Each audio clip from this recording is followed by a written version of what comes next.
കർണൻ ഒരു കൈയിൽ ദേവൂട്ടനെയും മറുകൈയിൽ മിത്തുമോളെയും ചേർത്ത് പിടിച്ചു. അപ്പോഴും മിത്തുമോൾ ദേവൂട്ടനെ പല രീതിയിൽ ഉപദ്രവിക്കാൻ തുടങ്ങിക്കൊണ്ടേയിരുന്നു. അവസാനം കർണൻ മിത്തുമോളെ സങ്കടഭാവത്തോടെ നോക്കുമ്പോൾ പിന്നെ അവൾ തൻ്റെ അച്ഛന് വേണ്ടി ദേവൂട്ടനെ ഉപദ്രവിച്ചില്ല. പല്ലവിയേറെ നിർബന്ധിച്ചായിരുന്നു ദേവാനിയെ ഫുഡ് കഴിപ്പിച്ചത് തന്നെ. അവൾക്കുള്ള ഫുഡ് കൊടുത്ത് തിരികെ ഹാളിലേക്ക് വരുമ്പോൾ പല്ലവി കണ്ട കാഴ്ച അവളെ ആദ്യമൊന്ന് അമ്പരപ്പിച്ചെങ്കിലും പിന്നീട് അത് പുഞ്ചിരിയിലേക്ക് വഴിമാറി. ദേവൂട്ടനൊപ്പം തൻ്റെ കളിപ്പാട്ടങ്ങൾ നിരത്തിയിട്ട് അവനോടൊപ്പം ചിരിച്ച് കളിച്ചിരിക്കുന്ന മിത്തുമോൾ അടുത്ത് തന്നെ കർണനും ഇരിപ്പുണ്ട്. ഇതൊക്കെ എങ്ങനെ സാധിപ്പിച്ചു എന്ന് കണ്ണുകൊണ്ട് പല്ലവി കർണനോട് ചോദിക്കുമ്പോൾ ഞാനാരാ മോൻ എന്ന് പറഞ്ഞ് അവൾക്ക് നേരെ ചുണ്ട് കൂർപ്പിച്ചു.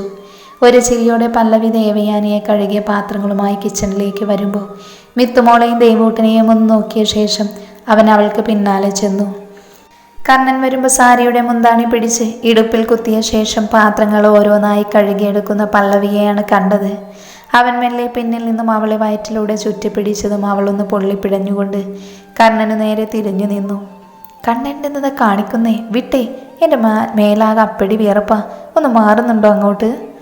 അപ്പോൾ വിയർപ്പില്ലായിരുന്നുവെങ്കിൽ ഒന്ന് നോക്കിയേനല്ലേ. ദേ നിന്ന് കൊഞ്ചാതെ പോകുന്നുണ്ടോ? അമ്മയെങ്ങാനും കണ്ടോണ്ട് വന്ന ആകെ നാണിക്കേടാ. അമ്മ എന്തായാലും ഇങ്ങോട്ടിപ്പോൾ വരുന്നില്ല.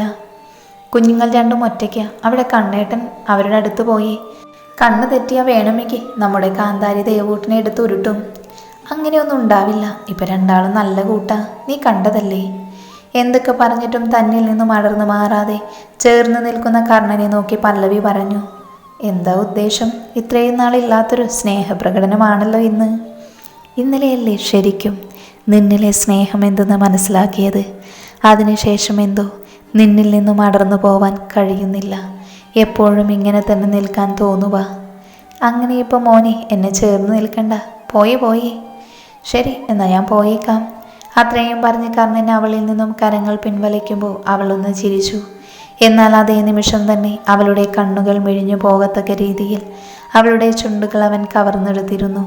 എത്ര നുകർന്നിട്ടും തീരാത്ത അമൃത് പോലെ അവൻ അവളുടെ ചുണ്ടുകളിലെ ഓരോ ഇതളിലായി മാറി മാറി തേൻ നുകർന്നുകൊണ്ടേയിരുന്നു. കിച്ചന്റെ വാതിൽക്കൽ കുഞ്ഞിളം കൈകൾ കൊട്ടിയുള്ള മിത്തുമോളുടെ ചിരിയാണ് രണ്ടുപേരെയും വേർപ്പെടുത്തിയത്. മിത്തുമോൾ കർണനെയും പല്ലവിയെയും മാറി മാറി നോക്കി ചിരിക്കുമ്പോൾ ദേവൂട്ടൻ രണ്ടുപേരെയും അന്തിച്ച് നോക്കി നിൽപ്പുണ്ട്. പല്ലവി കർണനെ കൂർപ്പിച്ചു നോക്കിയതും അവൾ അവൻ്റെ തോളിലൂടെ കരങ്ങളിട്ട് ചേർത്ത് പിടിച്ചുകൊണ്ട് മിത്തുമോൾക്കും ദേവൂട്ടനും അടുത്തായി വന്ന് മുട്ടുകുത്തിയിരുന്നു. കർണൻ മിത്തുമോളെ ചേർത്ത് പിടിച്ച് ഉമ്മ നൽകുമ്പോൾ പല്ലവി ദേവൂട്ടന് ഉമ്മ നൽകി. ചേർത്ത് പിടിച്ചു. അപ്പോഴും ആരും കാണാതെ കർണൻ്റെ ഇടത്തെ കരങ്ങൾ പല്ലവിയുടെ വയറിലൂടെ കുസൃതി കാട്ടിക്കൊണ്ട് തന്നെയിരുന്നു. മഹേശ്വരി ഹാളിലേക്ക് വരുമ്പോൾ കാണുന്നത് ഒരു മുന്നറിയിപ്പുമില്ലാതെ കടന്നു വരുന്ന ജനാർദ്ദനെയും സുപ്രിയയുമാണ്. ഉള്ളിലെ ദേഷ്യം മറച്ചൊന്ന് ചിരിച്ചുകൊണ്ട് മഹേശ്വരി ചോദിച്ചു, അല്ല ഏട്ടനും പ്രിയമോളും എന്താ ഒരു മുന്നറിയിപ്പുമില്ലാതെ വന്നത്? അതെന്താ മഹി, ഞങ്ങൾ വന്നത് ഇഷ്ടമായില്ലേ നിനക്ക്? അങ്ങനെയല്ല ഏട്ടാ, ഏട്ടനും പ്രിയമോളും എപ്പോൾ വന്നാലും പറഞ്ഞിട്ടല്ലേ വരാറുള്ളൂ. ഇന്ന് പറയാതെയല്ലേ വന്നത്, അതുകൊണ്ട് ചോദിച്ചതാ. പറയാതെ വരാൻ കാരണം അങ്ങനെയുള്ള പലതുമാണല്ലോ ചുറ്റും നടക്കുന്നത്. അതുകൊണ്ട് എനിക്ക് വരാതിരിക്കാനാവില്ലെന്നല്ലേ പറ്റൂ. ഏട്ടൻ എന്തൊക്കെയാ പറയുന്നത്? എനിക്കൊന്നും മനസ്സിലാവുന്നില്ല. മനസ്സിലാവാത്തതോ അതോ മനസ്സിലായിട്ട് മനസ്സിലാവില്ലെന്ന് നടിക്കുന്നതോ? മഹേശ്വരി അയാളെ ഒന്ന് നോക്കി. സത്യമായും എനിക്ക് ഏട്ടൻ പറയുന്നതൊന്നും മനസ്സിലാവുന്നില്ല. നിർത്തടി ഏരണം കെട്ടവളെ. നീ എന്താ കരുതിയേ നീയും നിന്റെ മോനും കൂടെ കാണിക്കുന്ന ഈ ഓർമ്മയില്ലെന്നുള്ള അവൻ്റെ നാടകം ഞാനും എൻ്റെ മോളും വിശ്വസിക്കുമെന്നോ? മഹേശ്വരി അത് കേട്ടതും ആദ്യമൊന്ന് അമ്പരന്നു. അയാളുടെ വാക്കുകളിൽ നിന്നും തന്നെ വ്യക്തം എല്ലാം അറിഞ്ഞിട്ടുള്ളൂ വരവെന്ന്. കുറച്ച് ദിവസമായി ഞാൻ അവനെ തന്നെ വാച്ച് ചെയ്യുമായിരുന്നു, അവൻ പോലും അറിയാതെ. അപ്പോഴല്ലേ മനസ്സിലായത് നിന്റെ മോനൊന്നുമില്ലെന്ന്. അതെ, എൻ്റെ മോനൊരു കുഴപ്പവുമില്ല. അതുകൊണ്ടെന്താ സത്യങ്ങളെല്ലാം തിരിച്ചറിയാൻ പറ്റിയില്ല എനിക്ക്. ഇത്രയും നാൾ നിങ്ങളും നിങ്ങളുടെ മോളും കൂടി ഒരുക്കിയ ചതികളെല്ലാം അല്പം വൈകിയാണെങ്കിലും എനിക്ക് മുൻപിൽ തെളിഞ്ഞു. അപ്പം എല്ലാം അവൻ പറഞ്ഞല്ലേ, നിന്റെ ഭർത്താവിനെ കൊന്നത് ഉൾപ്പെടെ നമ്മുടെ അച്ഛനെയും അമ്മയെയും കൊന്നതുവരെ. അത് കേട്ടത് മഹേശ്വരി ഒന്ന് നടങ്ങി. അപ്പം എൻ്റെ ഭർത്താവിനെ കൊന്നതുപോലെ അച്ഛനെയും അമ്മയും നിങ്ങളാണോ കൊന്നത്? പറയടാ, നിങ്ങളാണോ കൊന്നതെന്ന്. എന്ത് ദ്രോഹമാണോ അവർ നിങ്ങൾക്ക് ചെയ്തത്? അത്രയും പറഞ്ഞ് അവൻ്റെ ഷർട്ടിൽ പിടിച്ചു വലിച്ചു. മഹേശ്വരി പിന്നിലേക്ക് തള്ളിക്കൊണ്ട് പറഞ്ഞു, ദ്രോഹം അത് മാത്രമാ അവരെനിക്ക് എപ്പോഴും ചെയ്തിട്ടുള്ളൂ. ദ്രോഹം ചെയ്തു പോലും അത് നിങ്ങളോടല്ലേ. അതുകൊണ്ടാവും വർഷങ്ങളായി മക്കൾ ജനിക്കാതിരുന്ന എൻ്റെ അച്ഛനും അമ്മയും 5 വയസ്സ് പ്രായമുള്ള നിങ്ങളെ അനാഥാലയത്തിൽ നിന്ന് ദത്തെടുത്തത്. അന്ന് വരെ നിങ്ങൾ അനുഭവിക്കാത്ത എല്ലാ സുഖ സൗകര്യങ്ങളും നൽകി നിങ്ങളെ വളർത്തിയില്ല എൻ്റെ അച്ഛനും അമ്മയും. അച്ഛനും അമ്മയും നിങ്ങളെ കൂട്ടിക്കൊണ്ടു വന്ന് 1 വർഷം കഴിഞ്ഞതും അവർക്കിടയിൽ ഒരു കുഞ്ഞ് ജനിക്കാൻ പോകുന്നെന്ന വാർത്തയറിഞ്ഞപ്പോൾ ഒരുപാട് സന്തോഷിച്ചു.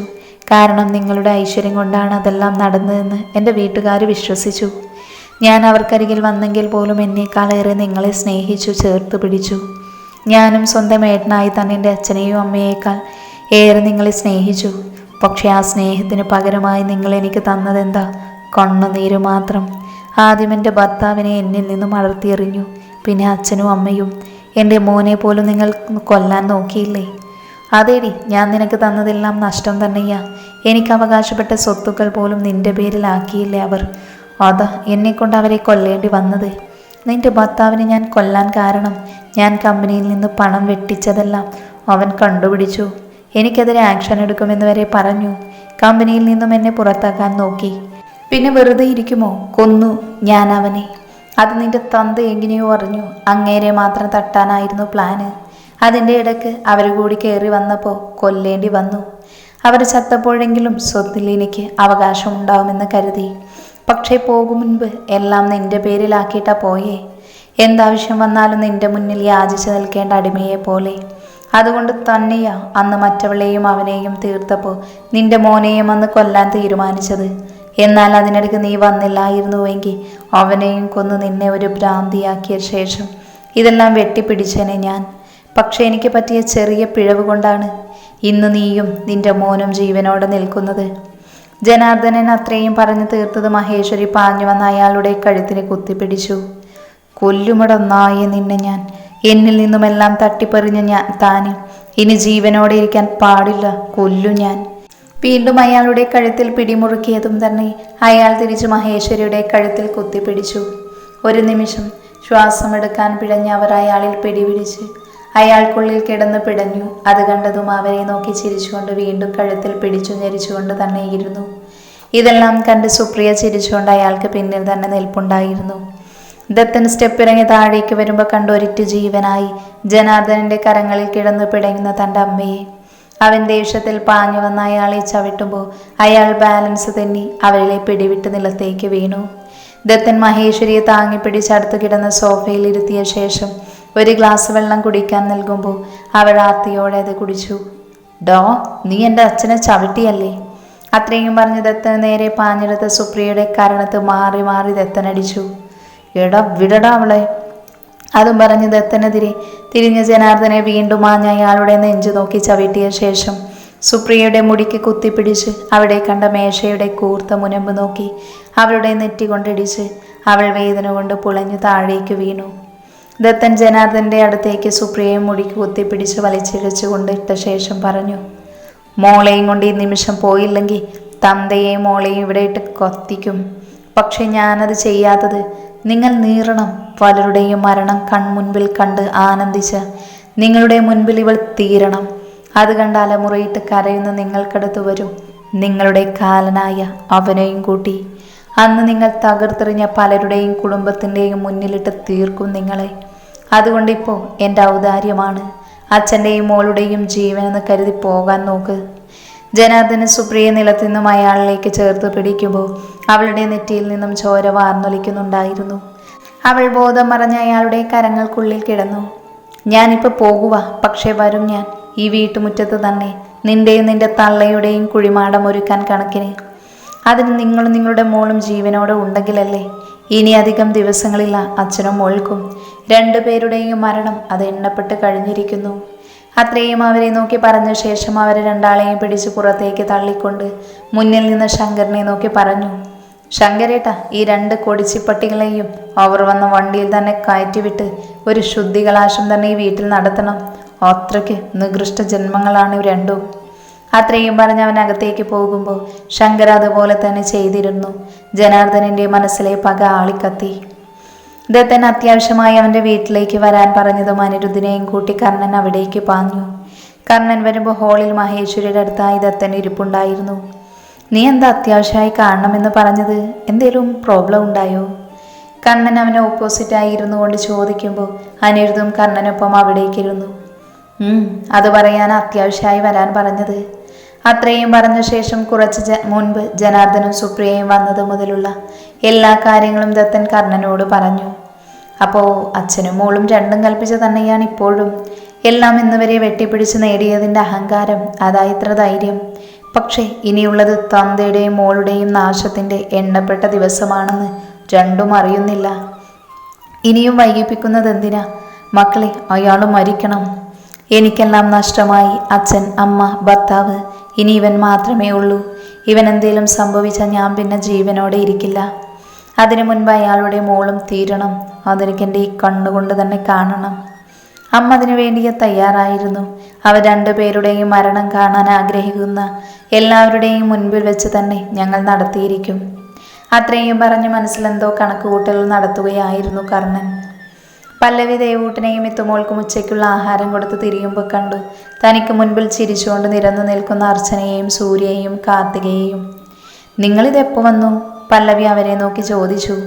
ഞങ്ങളിപ്പോൾ വന്നതേ ഉള്ളൂ. നീ പിന്നെ രണ്ടാൾക്കും ഫുഡ് കൊടുക്കുന്നതുകൊണ്ട് ശല്യം ചെയ്യാതെ നിന്നേ ഉള്ളൂ. നിങ്ങളിരിക്ക്, ഞാൻ കുടിക്കാൻ എടുത്തിട്ട് വരാം. ഇപ്പം ഞങ്ങൾക്കൊന്നും വേണ്ട. ഇന്ന് ഞങ്ങൾ 3 പേരെ ഇവിടെ തന്നെ കാണും.